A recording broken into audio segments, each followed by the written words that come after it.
Hey everybody, it's Magic Prepper, and I'm out here today with the PSA Freedom 15 20-inch that I've been testing, and I started thinking about Palmetto State Armory, and then I started thinking about 3 things that GunTubers do that you probably shouldn't, especially from a preparedness standpoint.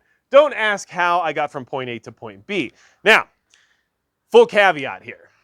These things are useful for data collection, and they're great for making informed consumer-related decisions. However, they're not good for preparedness purposes, which is what we're all here for, right? That's how I try to gear firearms-related content on this channel, is from the perspective of preparedness. And sometimes I fail at that, but you know what? We're all human. So what's the first thing that GunTubers do that you probably shouldn't? Here's the thing, a GunTuber, in case you don't know, is someone who makes firearms-related content on YouTube. I don't like the term necessarily, but it's what we're using and it's what we got, so here we are. Now, the first thing that they do that you shouldn't do is never clean your guns.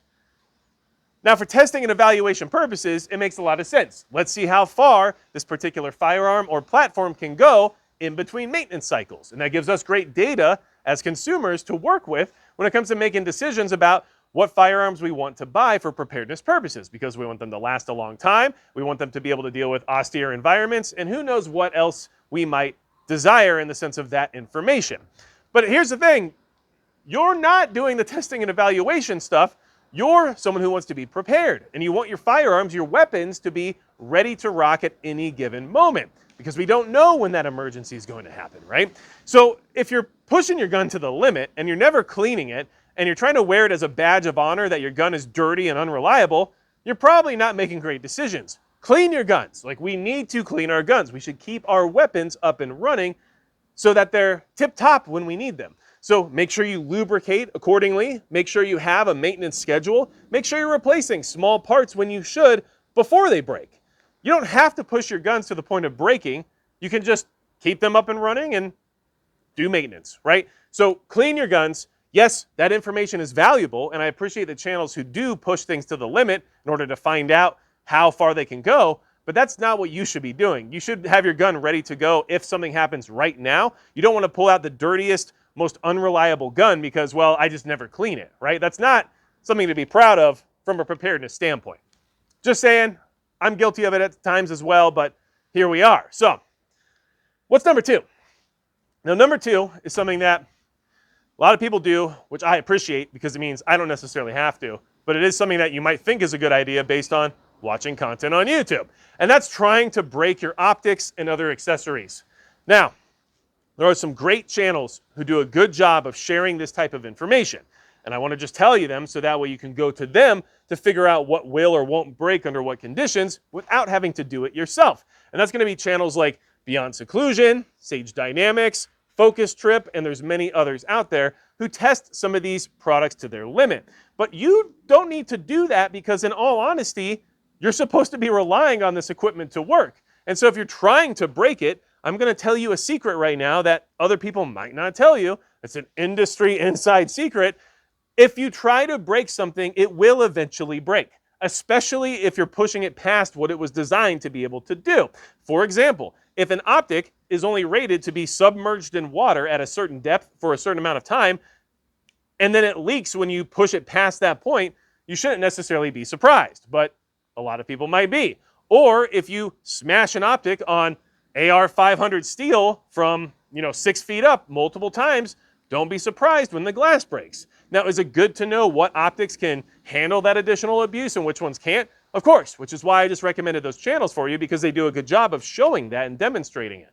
However, from a preparedness standpoint, your stuff needs to work when you need it to work. So let's not push it to its limit and try to force it to break, because if you force things to break for long enough or you try hard enough, they will in fact break. And then you won't have the thing that you were planning on using during an emergency scenario, right? Common sense, but it's still something I want to make sure you're aware of, because if you're watching GunTube over and over again and just thinking that, hey, I just got this new optic and the first thing I want to do is smash it on the ground to see what happens, I don't know that's necessarily the best idea. In fact, I think if you take care of your equipment and you don't push it past the point of what it's supposed to be able to handle, it's likely it's going to work out for you. So, what's the third thing that GunTubers do that you shouldn't? Because hopefully I didn't say that at least 3 times now.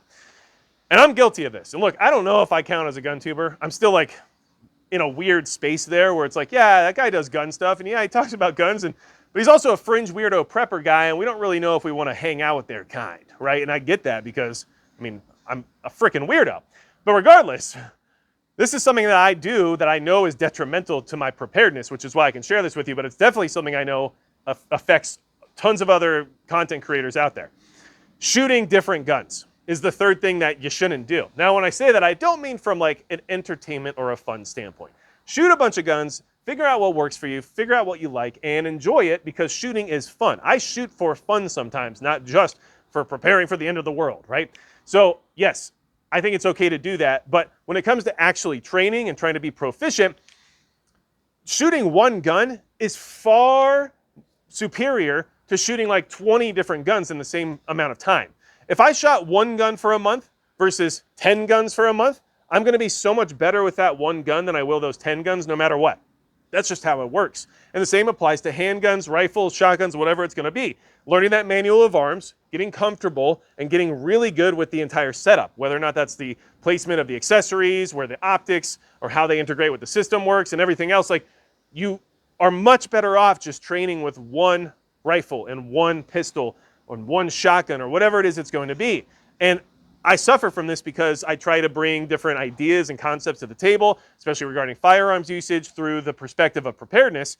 And because of that, I know I'm not as good at shooting my one go-to rifle as I would like to be because I feel obligated to go shoot a different rifle sometimes, or maybe shoot an AK, or go try out a bolt action, or whatever it is, right? And no matter what, I'm never going to be as proficient as I could be if I would just stick to one thing. And yes, I understand the desire to shoot a lot of different guns and have a lot of different guns and all those things.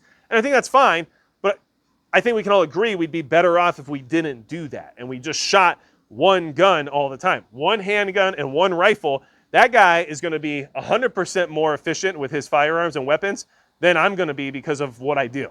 So that's something I would definitely avoid if at all possible. Like I said, for fun and for entertainment and for enjoyment, try stuff out, have a good time, have a blast. I still love shooting from a fun standpoint. It's something I enjoy. It's not just about trying to be ready for everything, but at the same time, I understand the detrimental aspect of shooting 100 different guns, you know? So I wanted to make this list and just have this conversation because at times I find myself even trying to somewhat emulate some of those things that we see occur. And then I have to like talk myself off the edge of the cliff. I'm like, all right, cool. I just got this new optic in. I'm going to go throw it off my roof. And then I'm like, wait a second. Why are we doing that? It's like, oh, well, you know, just to see if it breaks or not. Well, would you expect it to break? I mean, probably. Okay, well then why are we doing that, right? I think the channels who do that, I appreciate that. I really do. And there are some things where I'll push the limits on certain products to give you an idea of what to expect if it's something that's not necessary for me. But if you're someone that has like one rifle, right?